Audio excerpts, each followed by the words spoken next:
The Tiger tank commander stood in his cupola, scanning the French countryside through lights optics that cost more than most soldiers earned in a year. It was October 19, 1944, and Oberleutnant Klaus Behrmann had every reason to feel confident. Beneath him sat 57 tons of German engineering, a Panzerkampfwagen VI Ausf. E. The Tiger I. Its frontal armor was 100 millimeters of hardened steel. Its 88 millimeter gun could kill any Allied tank from 1,800 meters away, well before they could effectively return fire.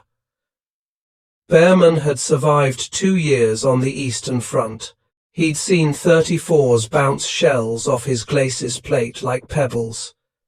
He'd watched American Shermans burn from ranges so extreme their crews never knew what hit them. The Tiger wasn't just a tank, it was a fortress. It was psychological warfare on tracks. When Allied tankers saw that angular silhouette with the long gun barrel, they retreated or they died. Those were the only options the war had taught them. But on this autumn morning, near the town of Arracourt in northeastern France, something was different. His radio crackled with panicked German voices. Hauptmann Steiner's panzer company had just lost 3 Tigers in 15 minutes, not to airstrikes, not to artillery, to American tank destroyers that were engaging from over 1,000 meters away, and the reports were impossible. The American guns were penetrating frontal armor. Behrmann felt something he hadn't experienced since his first week in combat. Genuine fear. The Tiger's invincibility wasn't just tactical doctrine, it was mathematical certainty. 100 millimeters of frontal armor, positioned vertically. The American 75 millimeter gun couldn't touch it beyond point-blank range. Even the new 76 millimeter gun struggled. The British 17-pounder was dangerous, yes, but rare. What could possibly be punching through a Tiger's frontal plate from a kilometer away? The answer was rolling toward him at that very moment, mounted in the open-topped turret of an M36 Jackson tank destroyer. A 90 millimeter gun. And the Germans had never expected it. If you're enjoying this deep dive into the story, hit the subscribe button and let us know in the comments from where in the world you are watching from today. To understand the shock that American 90 millimeter guns delivered to German tank crews in the final year of the war, you need to understand the psychology of Tiger crews. These weren't ordinary soldiers. They were an elite within an elite, selected for their mechanical aptitude, their coolness under fire, their ability to work as a synchronized unit inside a complex machine.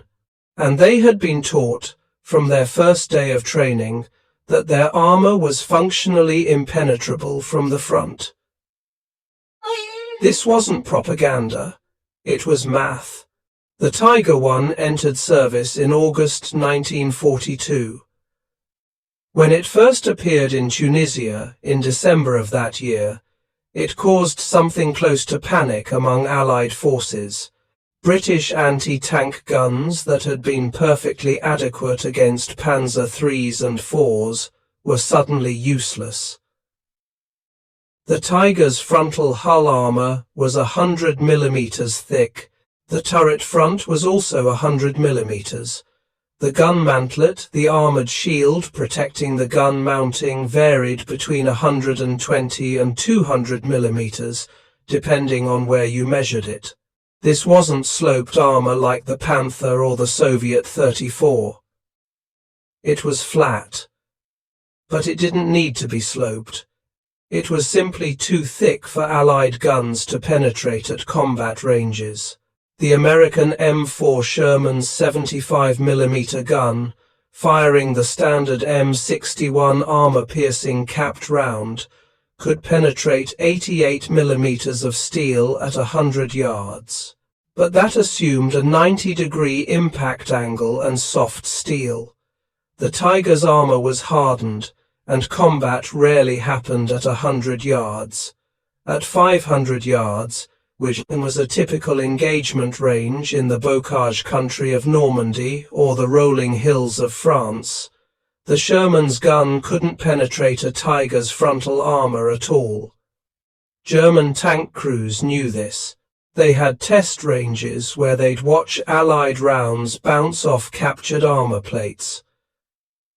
They had after-action reports from the Eastern Front, where Tigers had taken dozens of hits and continued fighting.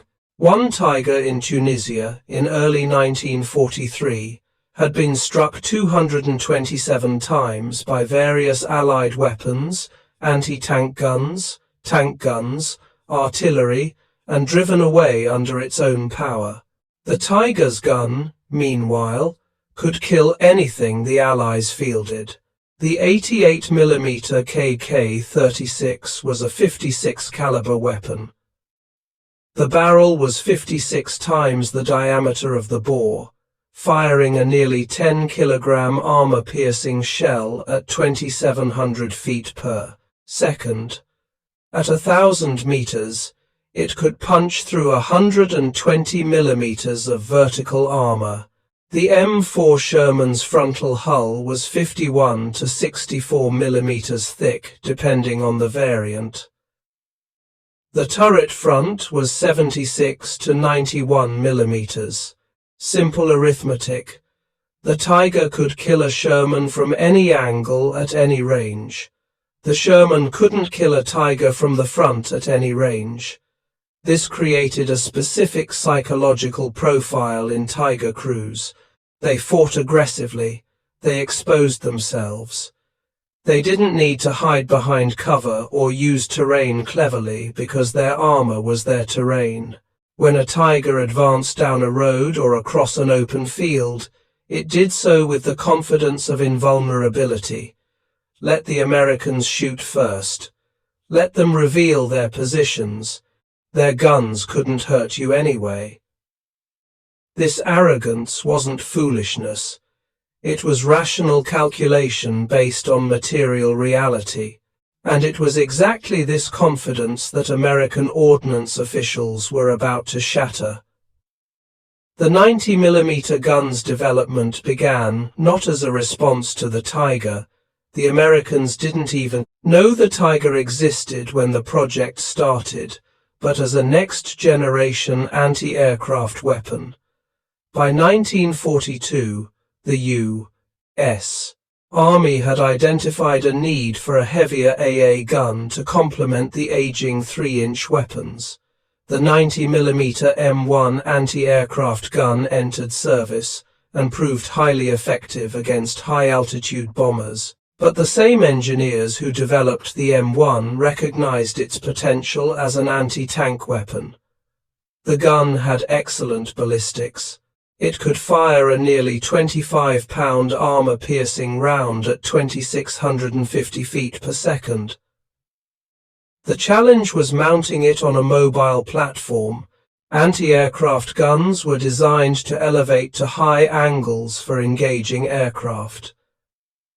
Anti-tank guns needed depression capability to shoot downhill and to engage targets from defensive positions. The mounting had to be different. By September 1942, even before Tiger tanks appeared in Tunisia, the U.S. Army recognized that its standard tank destroyer, the M10, mounting a 3-inch gun, would be inadequate against future German armor developments. The 3-inch gun was essentially the 76mm gun in a bulkier package. It was better than the Sherman's 75, but not by much. What was needed was a generational leap in penetration power. The answer was the 90mm gun, adapted for tank destroyer use as the M3. The prototype, designated T-71, was completed in March 1943. It mated the 90mm gun to an M10 chassis and hull. The turret had to be redesigned entirely. The M10's turret was too small for the larger gun and its recoil mechanism. The new turret was a large cast steel structure with sloped sides. Like all American tank destroyers, it had an open top to save weight and improve crew visibility. Testing showed the 90mm M3 could penetrate 129mm of armor set at 30 degrees from vertical, the standard testing angle at 500 yards. At 1,000 yards, it could still penetrate 122mm, and these were conservative figures using standard M82 armor-piercing capped shells. Let me translate those numbers into operational reality. The 90mm gun could penetrate a Tiger I's frontal armor from 1,000 meters. From the front, at combat ranges where the Tiger crew thought they were safe. The gun could also penetrate the Panther's turret front from 1,200 meters, and its side armor from ranges exceeding 2,000 meters. But here's the critical factor that would shock German crews. The Americans also developed an HVAP round high-velocity armor-piercing. The T-30E16 round used a tungsten penetrator in a lightweight sabot.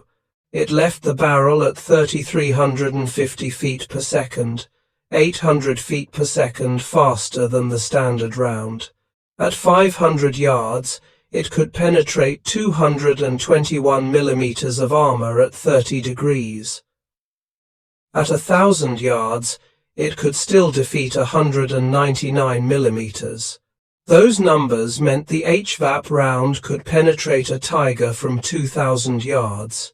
From ranges where the Tiger crew couldn't even effectively return fire, because they couldn't see the American tank destroyer through the haze and terrain.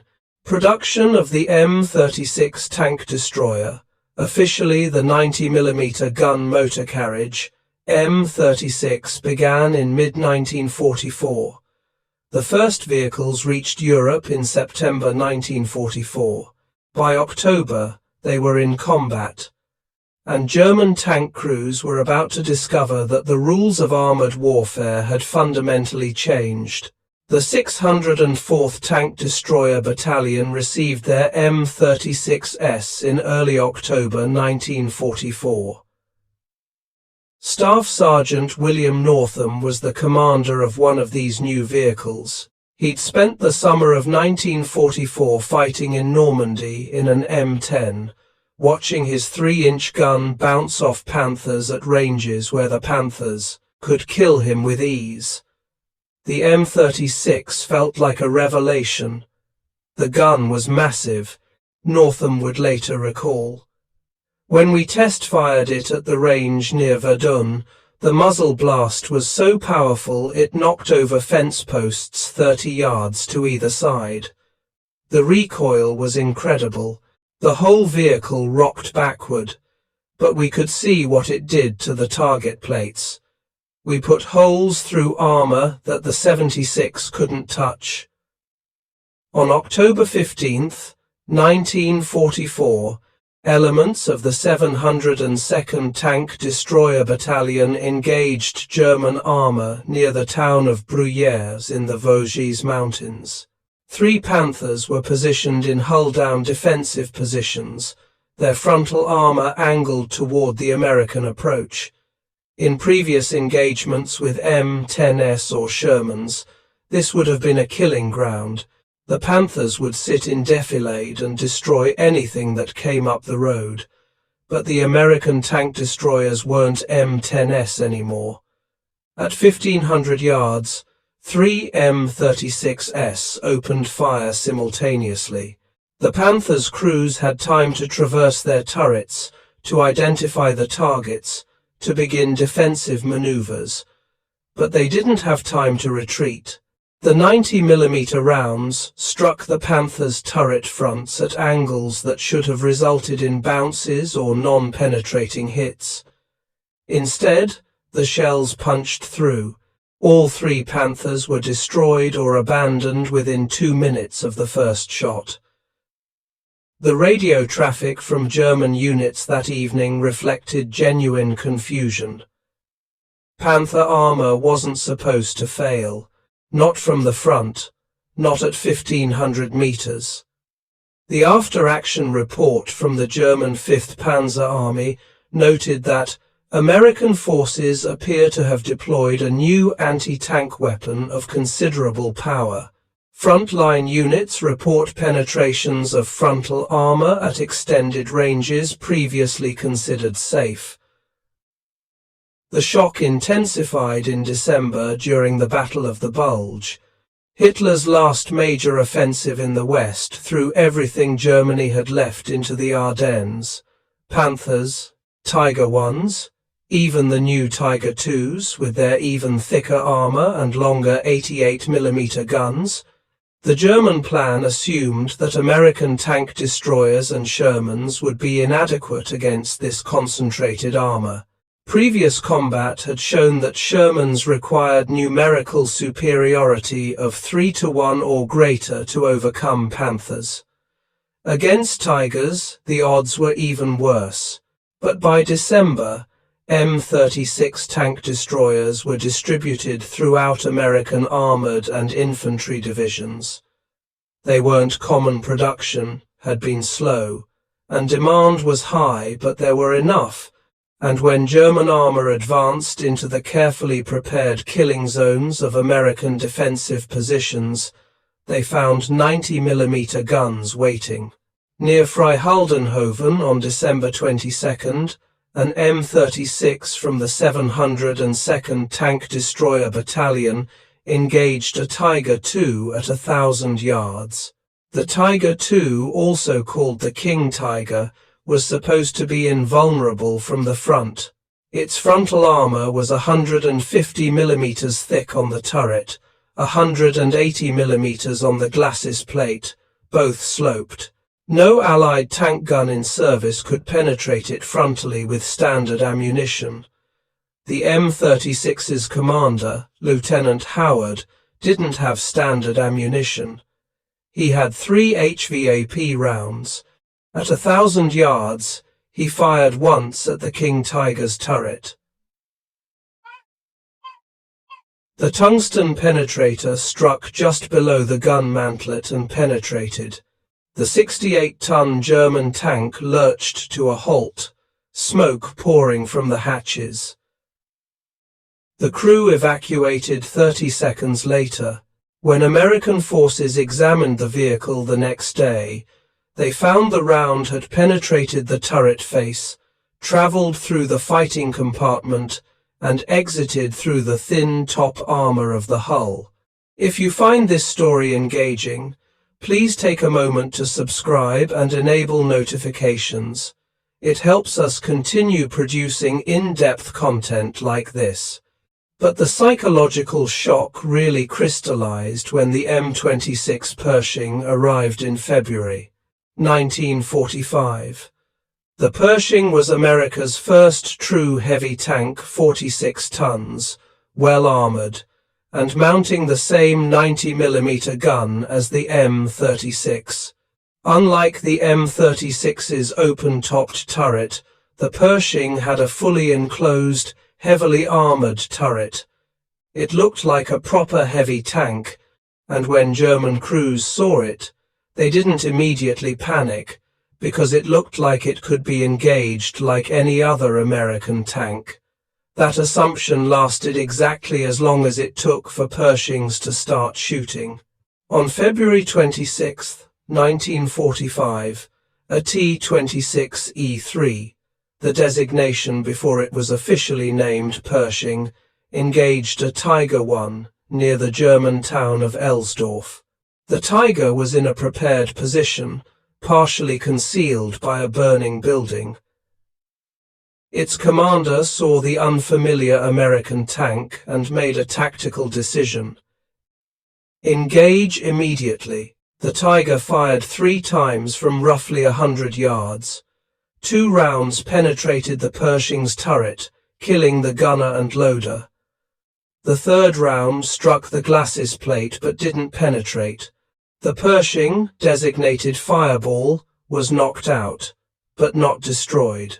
And more importantly, every American tank crew in the sector now knew that the Germans had Tigers in the area and where they were. Over the next 2 days, 3 more Pershings and half a dozen M36s systematically hunted the Tigers that had knocked out Fireball. When they found them, they engaged from ranges where the 90mm gun had the advantage. 800 to 1200 yards, where penetration was certain, but the Tiger crews had difficulty making accurate return fire through the haze and smoke of combat. 5 Tigers were destroyed over those 48 hours. Not one more Pershing was lost. German tactical doctrine began to adapt, but adaptation required acknowledging that the fundamental mathematics of armored combat had shifted, and that acknowledgement didn't come easily. Panzer training in 1943 and early 44 emphasized aggressive tactics, advance to contact, engage at maximum range, use superior optics and gunnery to kill enemy tanks before they could effectively return fire.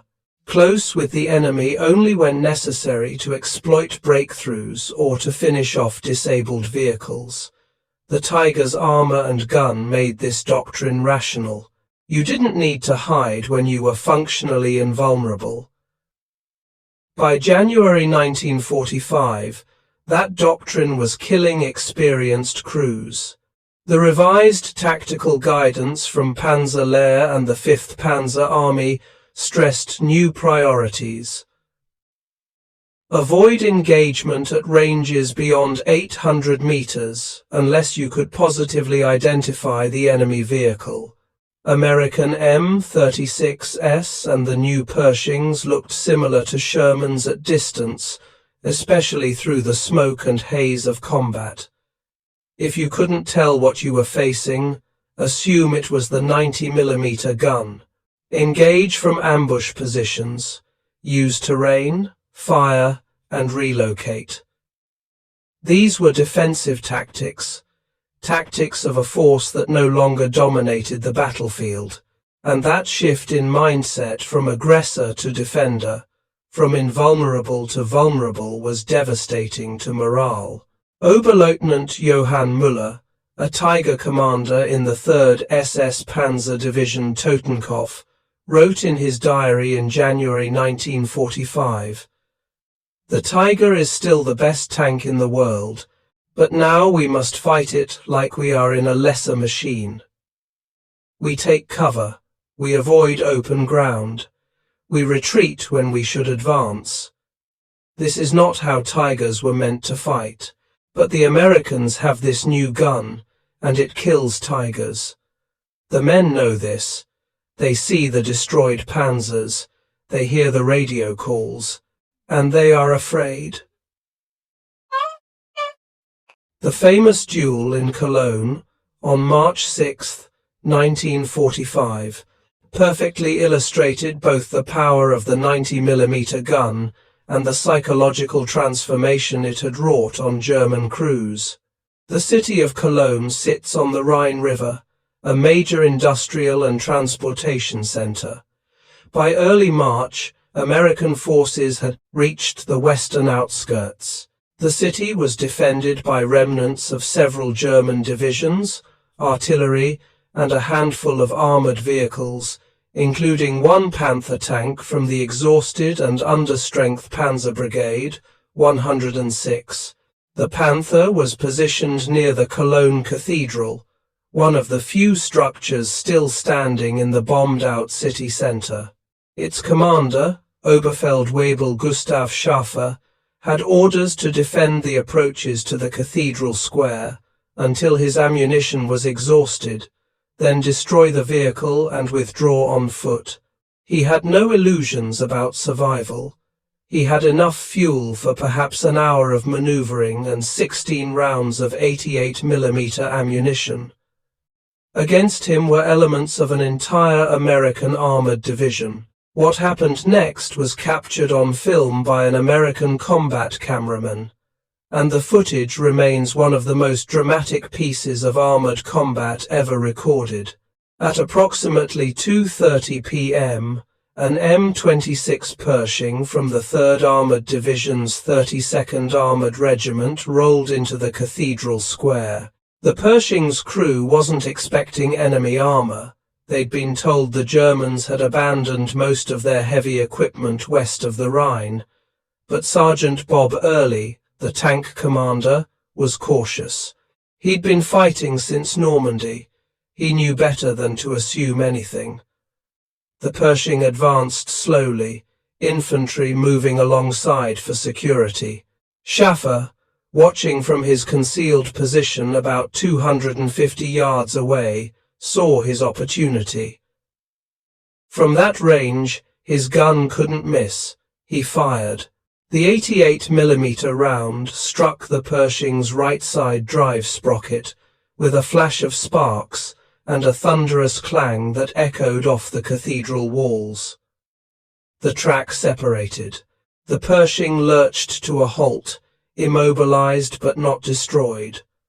Early's crew bailed out immediately, running for cover as Schaffer traversed his turret to engage a second time. But the American infantry had spotted the Panther's position. Rifle and machine gun fire began pinging off its armor. Schaffer couldn't depress his main gun low enough to engage the infantry effectively, and his coaxial machine gun had limited traverse. He was focused on the immobilized Pershing, trying to finish the kill, when a second Pershing, this one commanded by Sergeant John Danforth, rolled around the corner 3 blocks away. Danforth's gunner, Corporal Clarence Smoyer, acquired the target through his telescopic sight. Range, approximately 900 yards. The Panther was side-on, its thinner flank armor exposed. This was the shot American tank gunners trained for. Smoyer put the reticle center mass on the Panther's turret side and fired. The 90mm armor-piercing round struck the Panther at the junction between the turret and hull. The penetration was catastrophic. The round punched through the side armor, detonated the ready ammunition stored in the turret basket, and the resulting explosion blew the turret completely off the hull. The 6-ton steel structure flipped sideways and crashed onto the street. Schaffer and his crew were killed instantly. The engagement lasted 28 seconds from the Panther's first shot to its destruction.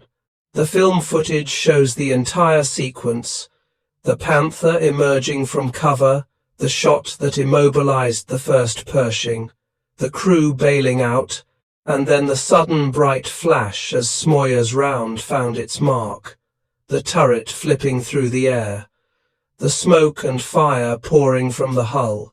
That footage was shown to American troops throughout the European theater in the final weeks of the war. It demonstrated everything the 90mm gun could do: engage heavy German armor at combat ranges, penetrate decisively, and destroy the target with a single hit. More importantly, it showed German tank crews what was now hunting them. By late March 1945, as Allied forces crossed the Rhine and pushed into central Germany, the psychological advantage had completely reversed.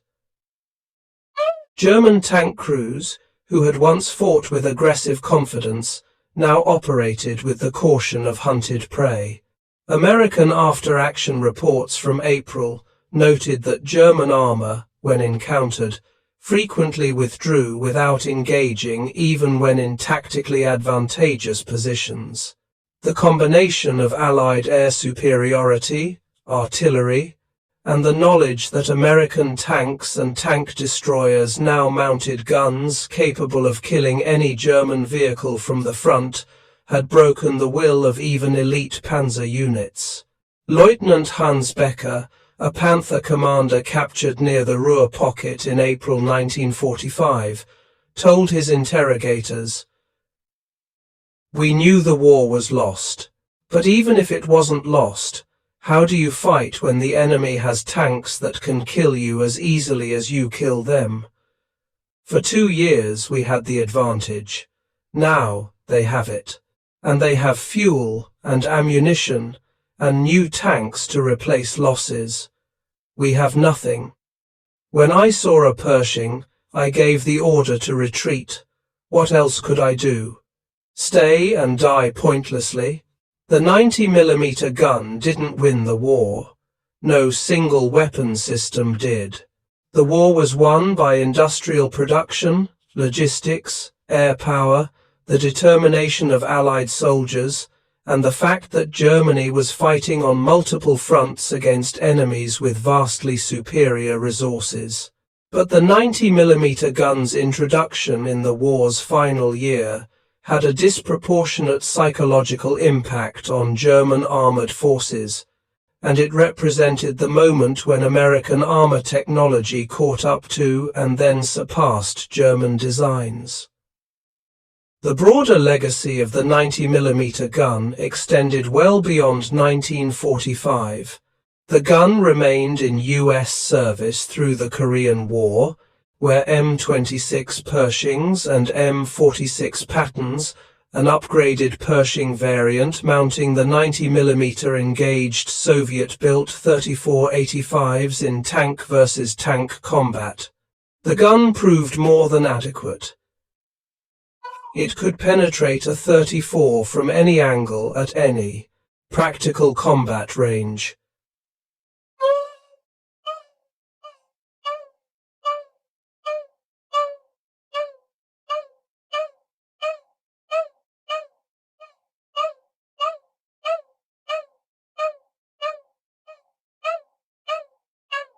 Despite being designed as a stopgap measure against German heavy armor, remained in service with the USS Army until 1956 and with various Allied nations for decades longer.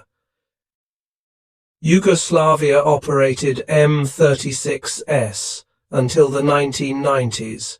Some were even used in combat during the Balkan Wars, more than 50 years after the vehicle was designed. But more significantly, the 90mm gun established the new baseline for tank armament. When NATO was formed and began standardizing equipment, the 90mm was recognized as the minimum acceptable caliber for a main battle tank. Anything less was considered obsolete. British, French, and even German tanks of the 1950s mounted guns in the 90 to 100mm range, specifically because that was the new standard the Americans had set. The psychological legacy was equally important. American tank crews in Europe from September 1944 onward fought with a confidence that their predecessors in Normandy had lacked. They knew they had weapons that could kill Tigers and Panthers frontally. They didn't need to wait for air support or artillery or numerical superiority to engage German armor. They could fight German tanks on roughly equal terms, and with American advantages in logistics, numbers, and air power, equal terms meant Allied victory. German crews, conversely, lost the psychological armor that had protected them as much as their physical armor had. The Tiger was still a formidable machine in April 1945. Its armor was still thick, its gun was still deadly. But German crews no longer believed in its invincibility, and that belief had been the Tiger's greatest strength. When you fight in a tank you think is invulnerable, you fight differently than when you fight in a tank you know can be killed. The 90mm gun taught German crews that their Tigers could be killed, and that knowledge changed everything. Consider the mathematics one final time, because tank warfare in World War II was ultimately about mathematics, penetration versus armor thickness, range versus accuracy, rate of fire versus time to kill. In June 1944, a Sherman faced a Tiger from 1,000 yards. The Sherman's 75mm gun could not penetrate the Tiger's frontal armor. The Tiger's 88 could penetrate the Sherman from any angle. Outcome: the Sherman retreated or died unless it could get behind the Tiger, which required flanking maneuvers, terrain advantage, or numerical superiority to distract the Tiger while other Shermans maneuvered. In December 1944, an M36 faced a Tiger from 1,000 yards.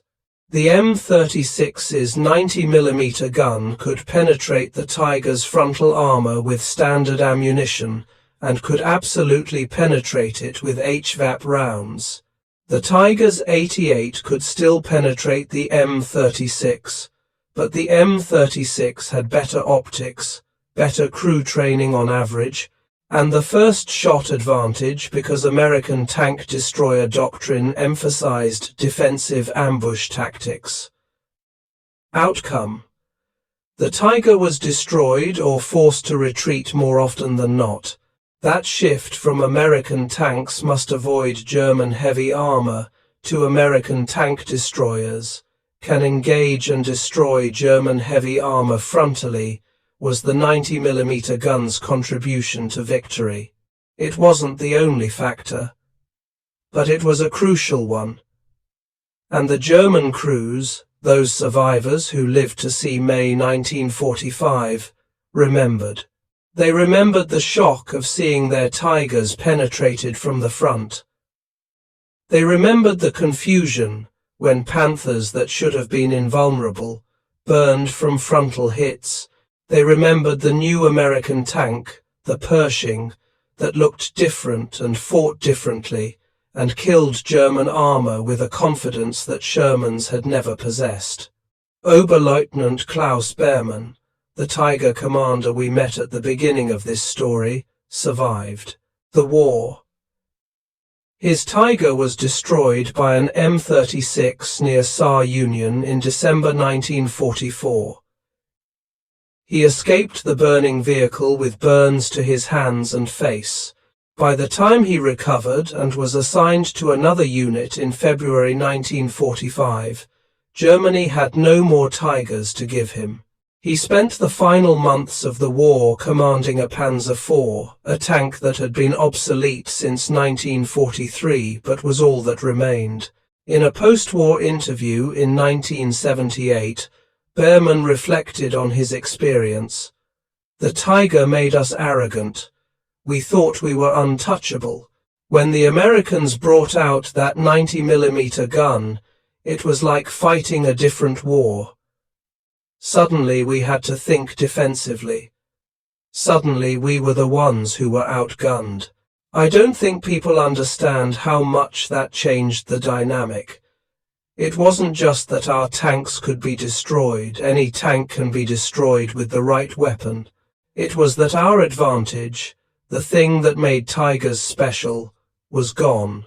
And once it was gone, we were just another tank crew trying to survive. That's the story of the 90mm gun and its impact on German tank crews in World War II. A story of mathematics and psychology, of tactical doctrine and technological surprise, of invincibility lost and confidence gained. The gun itself was simply a tube of steel that fired a projectile, but the effect it had on the men fighting in and against German armor was profound, and it helped tip the balance of armored warfare in the war's final months decisively in favor of the Allies. If you enjoyed this deep dive into World War II history, please subscribe to the channel, hit the notification bell, and share this video with anyone interested in military history. Your support allows us to continue researching and producing detailed, historically accurate content. And if you have suggestions for future topics, leave them in the comments below. That's the story of the 90mm gun and its impact on German tank crews in World War II. A story of mathematics and psychology, of tactical doctrine and technological surprise, of invincibility lost and confidence gained. The gun itself was simply a tube of steel that fired a projectile, but the effect it had on the men fighting in and against German armor was profound, and it helped tip the balance of armored warfare in the war's final months decisively in favor of the Allies. Thank you for watching. For more detailed historical breakdowns, check out the other videos on your screen now, and don't forget to subscribe.